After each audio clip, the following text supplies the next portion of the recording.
Hello and welcome to the JSA studio. I am your host, as always, Nathan, and today we are going to be reacting to week 4 of college football. That's right, big week in the Big Ten this past week. Sorry that I haven't uploaded in a bit. I was working way too much, and then I got sick, so didn't have time. Anyway, before we go ahead and get into the video itself, it's at this point I would like to ask you to like, comment, and subscribe. It would really help out the channel if you did. And now with the intro done and out of the way, there's only one thing left to do, and that is to get started by starting with your and my Michigan Wolverines. So there's a couple of individual players here that I want to highlight before we talk about the team as a whole. All right. Offensively, the two players that stood out the most to me, not just in this game, but this whole season, have been Justice Hayes and Andrew Sprague. Okay. When Giovanni El Hadi comes back, because I don't think that's an explicitly long-term injury. I think he'll be back, I think, in a couple of weeks. Maybe even after the bye week this week. I'm not sure. But I think there's a possibility that this offensive line could end up in like top 15 type conversations because outside of struggling the first game, Andrew Sprague has been great this year at right tackle, especially in pass blocking. He's been phenomenal pass blocking this year at right tackle. Evan Link has also been solid at left tackle as well. I've sung his praises before. He's been a really good pass blocker. Not honestly, not a whole lot to ride home on as a run blocker right now, but he's only a redshirt sophomore. So he's got some time here to improve. Also, he's likely to end up getting moved into guard at some point, whether that's at this level or the next level.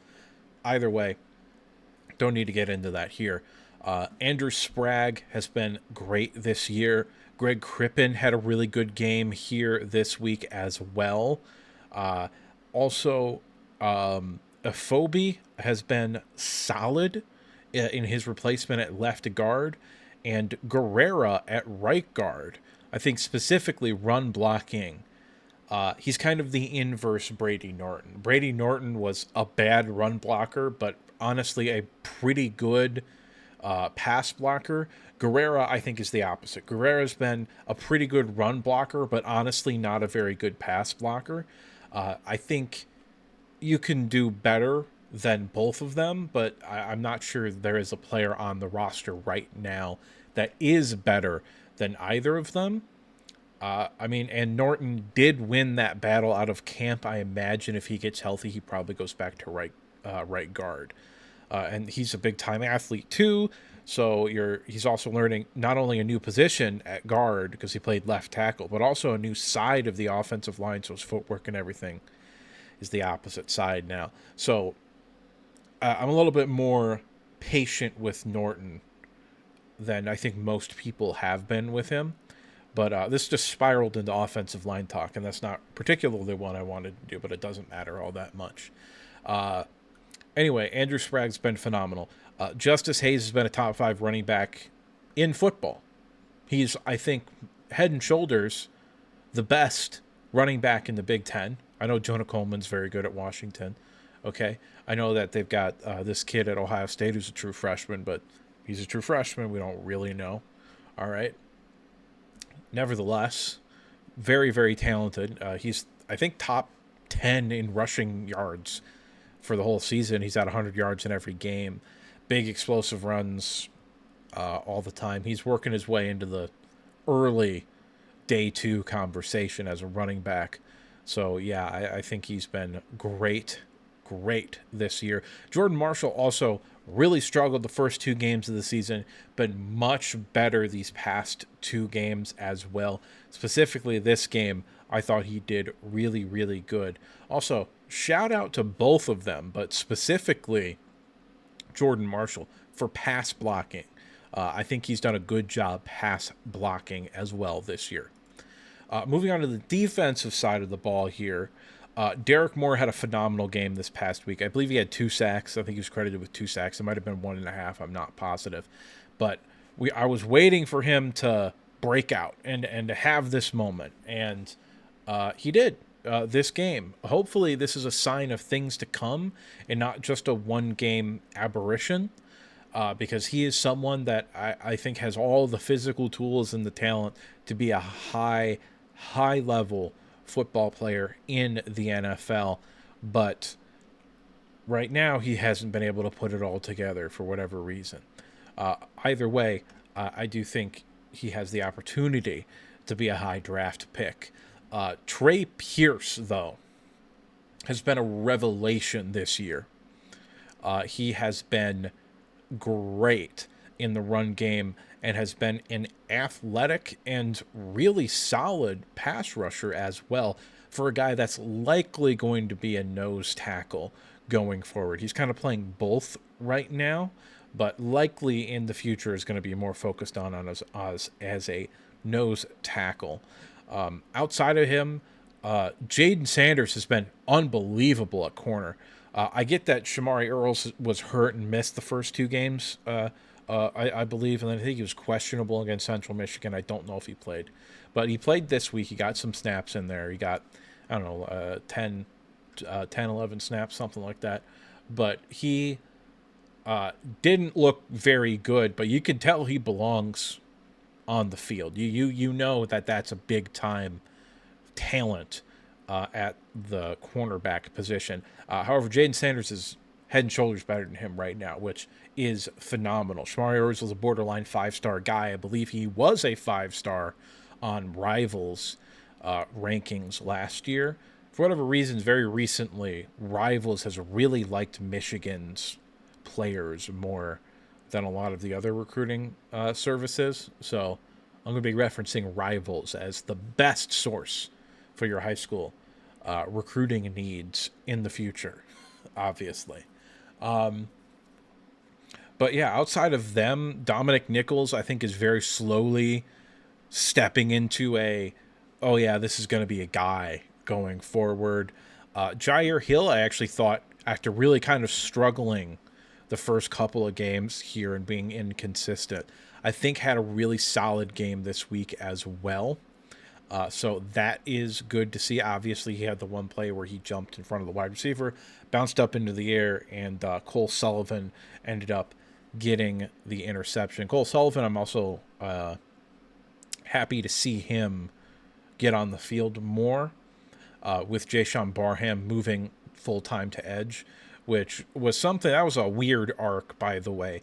That was something where in the offseason they were like, oh yeah, he's going to be an edge. And then he didn't play edge in the spring game at all. And then during fall camp, they were like, oh yeah, no, he's the starting linebacker. And then we were like, oh, okay, all right, I guess he just isn't moving to edge. And then now all of a sudden the last 2 weeks he's been at edge and he's been great. He's been fantastic at edge. And the linebacker position has depth. And the edge rusher position didn't particularly. TJ Guy, even though he's been, okay, he has not been what I think a lot of people, myself included, expected him to be. But, he's still got time to turn the corner here. I do believe in the talent. But Cameron Brandt and I think Dominic Nichols have been better all-around players than TJ Guy this year. Nevertheless, I've been ranting for how long? 8 minutes now about stuff. I do have a video planned for Bryce Underwood, which hopefully will come out next Wednesday. I don't know if I'll have time to do it or not. I have to go to a wedding on Friday. God knows I don't want to do that, but I have to. Nevertheless, it's in Ohio, too. It's in fucking Columbus, Ohio. So I got to drive 4 hours to fucking Columbus, Ohio to go to a wedding that I don't want to go to. But it's fine. It's not the end of the world. I'll be all right. I'll live, probably. Anyway,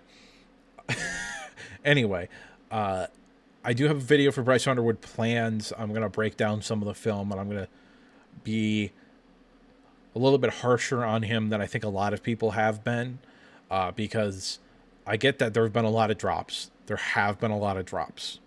Okay. I think Michigan is like number 1 or definitely top 10 in drop balls this year in college football. There have been a lot of drops. Okay. And that's not on Bryce Underwood at all, because a lot of them were balls that should have been caught. But there's a lot of stuff that's also on Bryce Underwood as well. And he's a true freshman, so I think it'll be fine in the long run. I think the team around him this year is good enough with one of their 4 50-50 games behind them. They can find a way to take 2 out of 3 of those 50-50 games. They got a real shot at 10-2 and backdooring their way into the playoffs. Because Michigan goes 10-2, I think they're going to make the playoffs.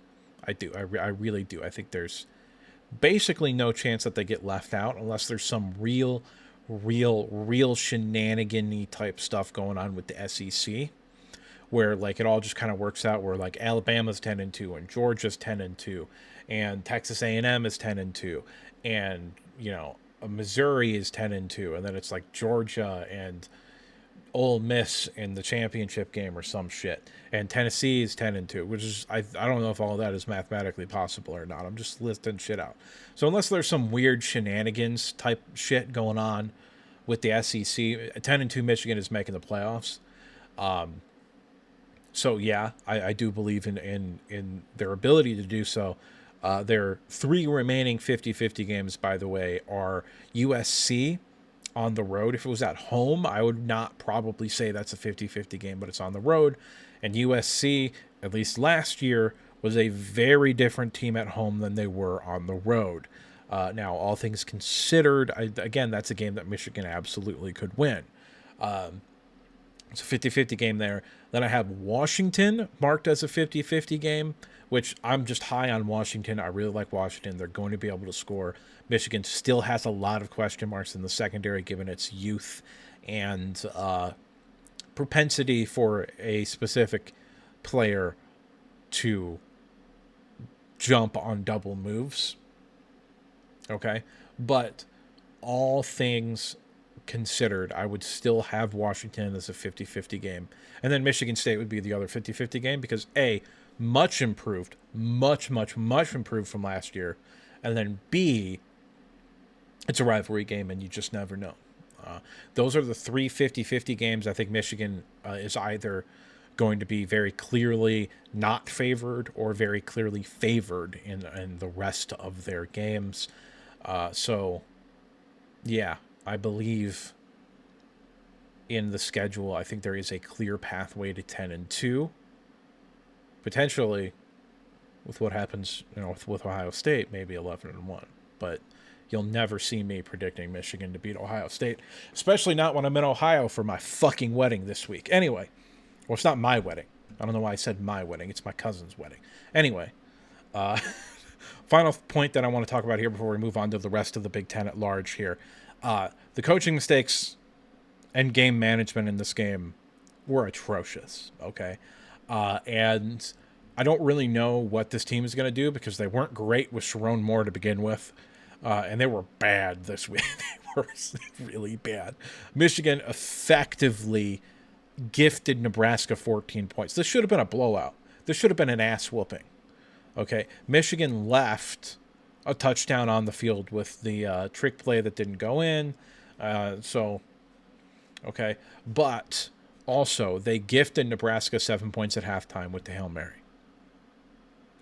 They gifted Nebraska their last touchdown as well when the game was 30-20 because Michigan had them stopped. And then Brandon Hillman, who did not have a good game at all, by the way. Brandon Hillman punts the Nebraska sideline and gives Nebraska, it was like 4th and 17. They were going to have to punt. It was a sack, I think. It was 4th and 17. Nebraska was going to have to punt. Nope. Brandon Hillman's dumbass has got to get himself a 15-yard penalty, automatic first down. So Nebraska drives down the field, scores a touchdown. All of a sudden, they got the opportunity for an onside kick to get into field goal range. Now, they didn't. Thank God. Otherwise, I would be making a very different type of video. However, a win is a win, and the rest of that crap don't matter. Really doesn't. Another thing that I just noticed here, Michigan did not particularly play an A game against New Mexico. They did not particularly play an A game against Oklahoma. They did against Central Michigan, but it's also Central Michigan. And they didn't play their A game this week either, okay? So that could mean that Michigan's just never going to live up to the potential. But it could also mean that Michigan's got another gear that they could kick into. If they kick into that gear, who knows, man? Who knows? Anyway, we're going to go ahead and move on to my tier lists of the Big Ten in terms of how they played this past week, starting right now. The first tier is the Scarlett Johansson tier. Oh, but Nathan, why is it called the Scarlett Johansson tier, I hear you saying? Oh, well, it's because these teams right here on my screen, they look pretty. At least this past week they did. So, Scarlett Johansson tier members for this week of the Big Ten are Iowa, Washington, Indiana. Big, massive W for Indiana. I wish I wasn't sick because I was all fucking over that game. God, I was all over that game. I texted my only friend in the world about it. But I was all over that game, that Indiana was going to win, and it wasn't going to be close. USC, I also thought looked good, and I just spent 15 minutes talking about it.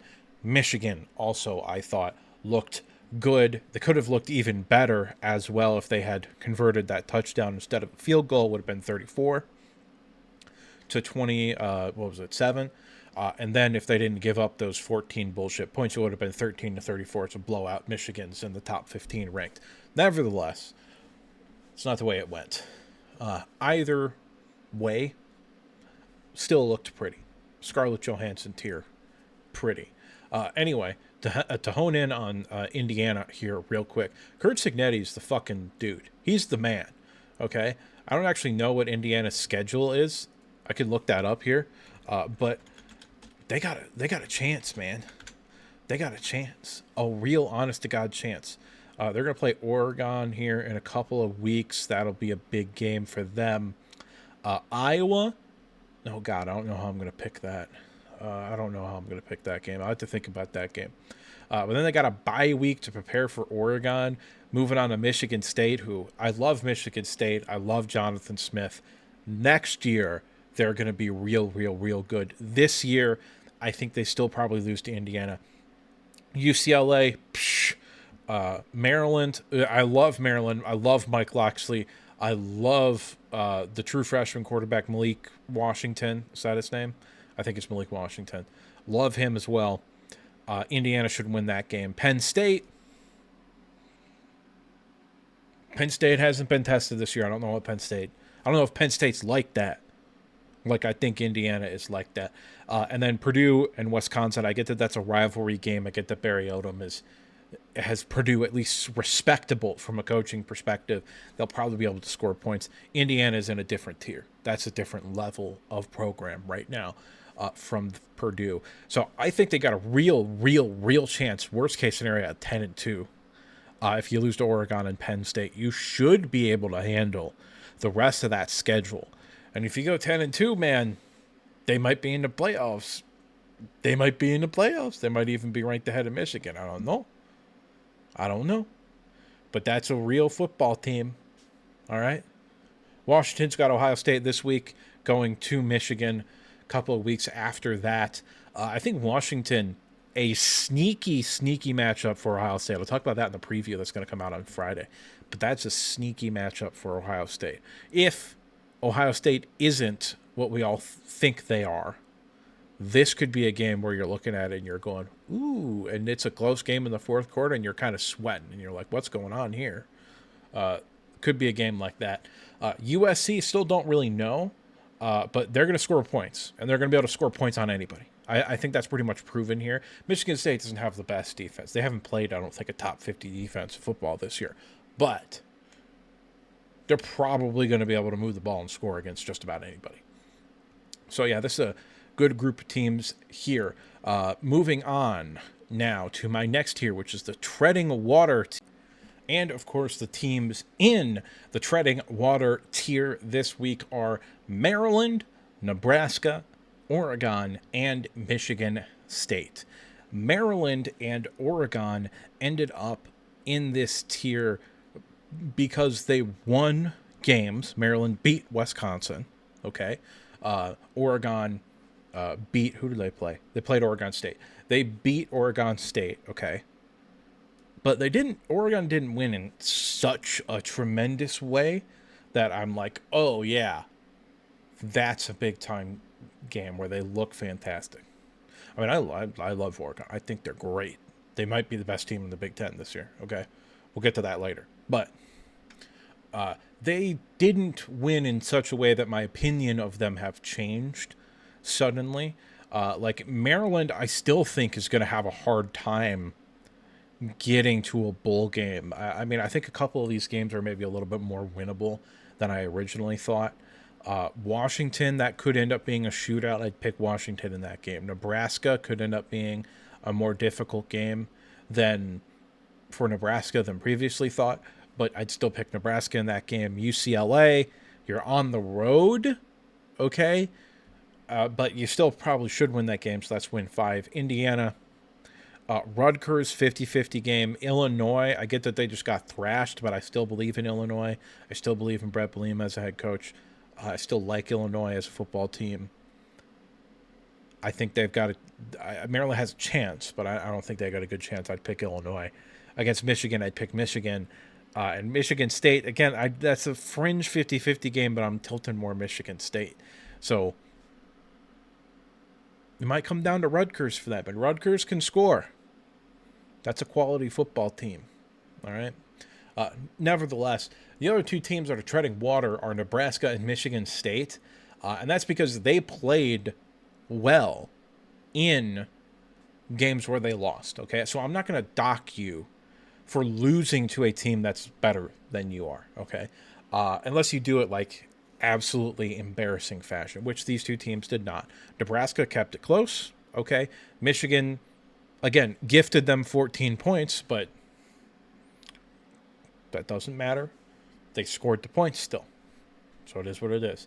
And Michigan State came roaring back, made it a football game, after that one kid just got fucking rocked, had to go to the hospital, which prayers for that guy. I don't know what's going on with him. I didn't bother to look it up. Anyway, they ended up fighting back into that game, making it somewhat competitive, and then Illinois kind of USC kind of pulled away towards the end of the game there. But still, that's a quality football team. Michigan State is a quality football team. And I'm not going to ding them for losing to a team that I think is just better than they are in USC. Moving on here real quickly, we have the bye week teams, where obviously I don't have anything to talk about with them because they were on the bye this week. And that is going to be UCLA, Minnesota, Penn State, Ohio State, and Northwestern. Ohio State has an extra week to prepare for their big matchup against Washington. Everybody else, it is what it is.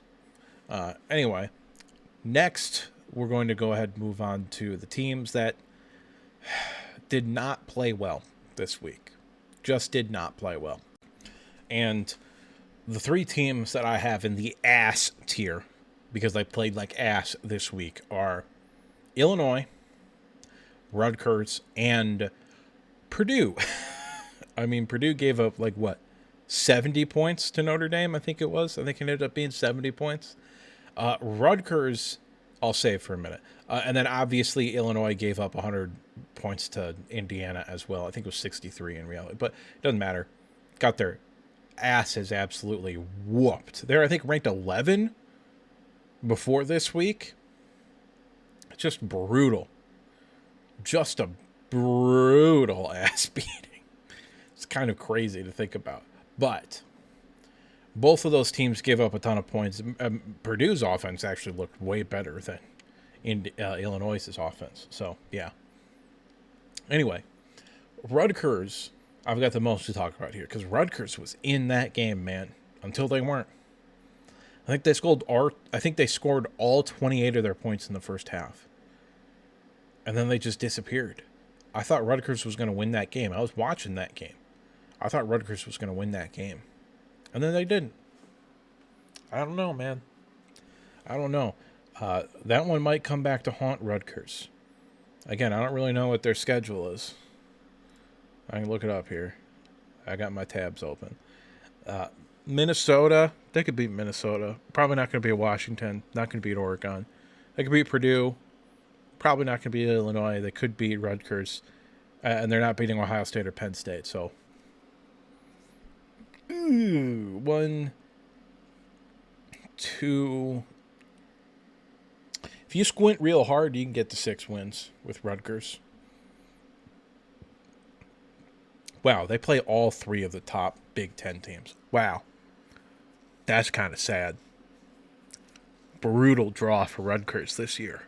Man, oh man. That's rough. Anyway. Ooh, I didn't mean to hit my stand here. Anyway, that's the ass tier. These teams played like ass.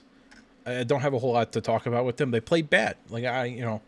Rutgers not as much as everybody else. Rutgers I almost actually put in the treading water tier because they showed up against Iowa, and I thought Iowa was going to win that game comfortably. But, man, the way that game actually went, yeah, I'm putting Rutgers in the ass tier.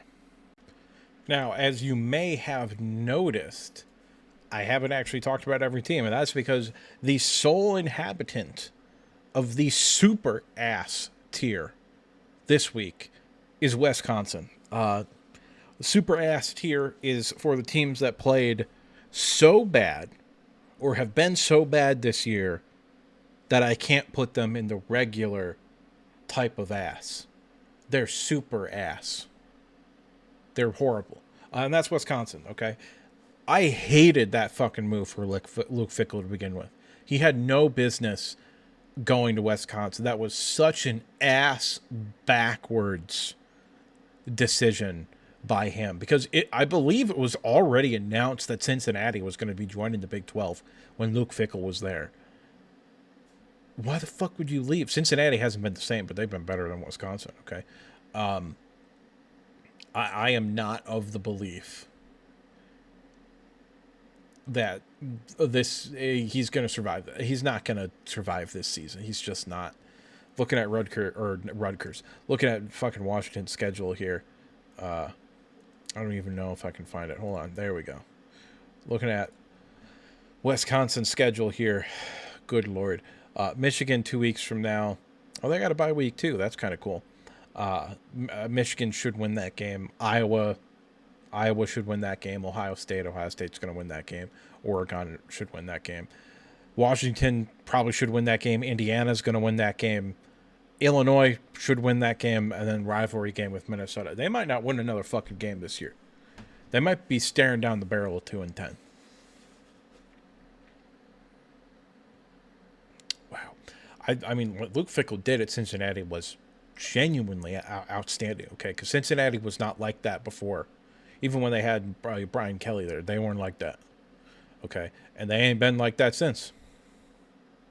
And Luke Fickell went to Wisconsin, which was an ass-backwards, horrible mistake that made no sense at the time.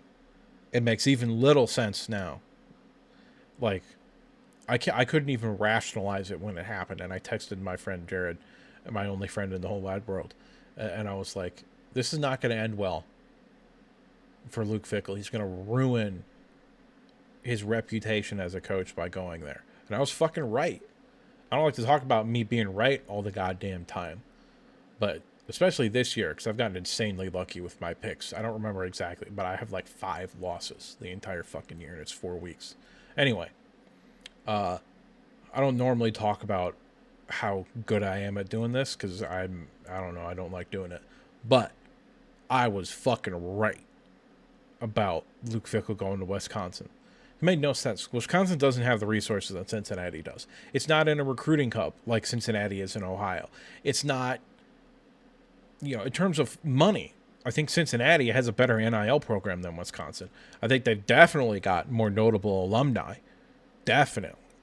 They everything about Cincinnati, especially since it was moving up to the Big 12, would indicate that it's a better job to have than Wisconsin. Like, I still cannot fathom why Luke Fickell took that. I don't even think he got paid that much. Like, I think he got paid more than he was getting paid at Cincinnati, but I don't think it was like it's not like it was $15 million a year. You just can't turn down the money. You know what I mean? I don't know, man. I don't know. Still can't fathom that. Next thing here on the list is the power rankings of the Big Ten. So let's go ahead and get into that here.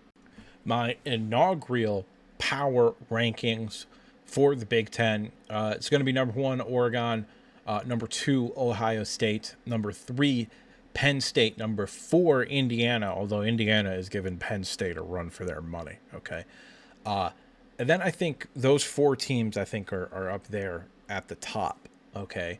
Well, really it's 2 and 2. Okay. I think Oregon and Ohio State are national championship contenders. I think Penn State and Indiana are teams that have real good shots at making the college football playoff. Michigan and USC, I think, are another pair of 2.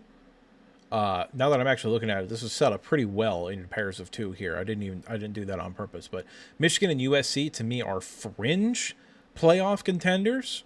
Okay, if they can pull off an upset here or there or take care of their 50-50 games, which, they play each other, so obviously they both can't do it. But I think that's a pretty solid chance. USC less so than Michigan, because Michigan is ranked currently, but USC and Michigan are both fringe, on the outside looking in type of playoff contenders.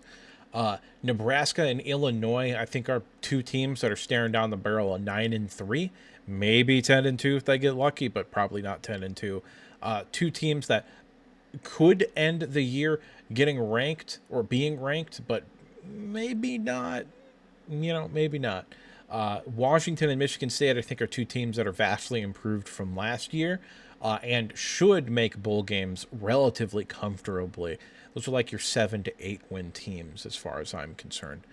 Maryland, Rutgers, Iowa, Minnesota, not Minnesota. Maryland, Rutgers, and Iowa are teams that should make bowl games or are kind of in that running where, hopefully they can, but mathematically it might be a little bit hard for them all to make bowl games. Minnesota, Purdue, Wisconsin, and Northwestern. I'll put Northwestern in that tier too. Are all teams that I don't think are going to be making bowl games this year. I just don't. I think they're pretty bad. Purdue, I think, is improved from last year, but that's be very hard to get worse or even to stay at the level that they were last year. So that's not a tremendous accomplishment, but still they are better than they were last year. And UCLA, obviously horrible. They fired their coach 3 weeks into the season, which, boy, oh boy, you don't want to do that, but it is what it is. Bye week this week, don't know if anything's changed with them, but I don't know if they win a game, man. I don't know if they win a game. They legitimately might not win a game. It's very sad to see. Anyway, up next, we're going to go through my top 25 rankings for college football. So we're going to go ahead and start with 25 here, and then we're going to move our way down, working into the number 1 team in the country. All right. At 25, I have BYU. At 24, I have Utah still, even though they lost to Texas Tech in relatively convincing fashion. I still like Utah. I think they're a quality football team. I really do. And TCU as well. I was high on TCU after week 1, where I actually watched them play. Or week 0. Was it week 1 or week? I don't remember. But I watched their first game that they played, and I liked TCU a lot. Vanderbilt, I think, is a quality football team. I think they're in that, maybe 8-4 sort of range with them. They do have a difficult schedule, though. Notre Dame, I have a 21. I think they're a quality football. I think they're a quality football team. I'm not trying to be an asshole, but I do. 2 close losses to, spoiler alert, a top 5 team in the country, 1 team, and another team that I have also ranked in the top 10. So, sorry, but I think Notre Dame's a quality football team, even though they're not going to make the playoffs. They're not going to make the playoffs. They're not. Stop. Even if they go 10-2, they got no business making the playoffs. I got Missouri at 20 because they haven't lost. I got Tennessee at 19 because they fumbled it against Georgia. They should have won that game, but quality football team. Ole Miss, also haven't lost, so I got them at 18. Michigan, your Michigan Wolverines, I've got ranked at 17, which actually I don't even know what the AP poll is. I never bothered to look at it. But yeah, I got them ranked at 17 there. Moving on here now to 16 to 9. At 16, I have USF. I think they're far and away the best group of 5 team in college football this year. I think Alabama is a quality team still. I don't think they're going to beat Georgia this week, but I think they're a good team. I do, really. I think they're overrated still, because a lot of people are talking about them like, blah, blah, blah, blah. And they might beat Georgia because Texas or Alabama beats Georgia, but I don't know. Texas, if they had competent quarterback play, would be a top 5 team in the country. They don't have competent quarterback play right now. Now, with the injury to Oklahoma's starting quarterback, John Mateer, because he's going to miss, I think, a month. He's expected to miss 4 weeks. So Oklahoma might be staring down the barrel of 0-4, but we'll talk about, or 0-3. They got to buy a week in there. But it's just rough. Texas, I don't know what's going on. Georgia Tech at 13, I think they might be the best team, second best team in the ACC, rather. Iowa State, good quality team this year. I think they've got a relatively, pretty clear path to the Big 12 championship game. Texas Tech, I think, is the best team in the Big 12, though. I think they're really good. Indiana, I got at 10, and I have Texas A&M at 9. Then moving on to my top 8 here. At number 8, I have Florida State. At number 7, I have Penn State. At number 6, I have LSU. Largely not because of LSU's beating of Clemson, who I do not have ranked, but I was high on them coming into this year. The defense was way better than I thought it was going to be, and the offense was way worse. I think the offense can figure it out. And when you've got that very good, maybe elite defense, you can forgive yourself a little bit on offense, okay, if you need to take a couple weeks to figure some shit out. Because it's still got a ton of talent. Maybe a first-round quarterback. They've got receivers. They've always got receivers. So LSU, more of a potential ranking than anything right now, but I got them at 6. I have Oklahoma at 5, but with John Mateer out, I probably wouldn't have them ranked. I don't know what their backup quarterback situation. For all I know, they've got some 5-star fucking kid that I don't know about as the backup quarterback. I've got no clue. But need to see what they look like without John Mateer. I don't even remember who they play this week. But, yeah. Anyway, I got Oregon at number 4. Georgia at number 3. Ohio State at number 2. And I've got Miami at number 1 because I think Miami might damn well be the best team in the country. They've got the best player in the country at the defensive end spot, Ruben Bain. They've got talent, serious talent on offense, on the offensive line, at quarterback. They've got running backs. They've got receivers. The defense has been balling with a capital B this year.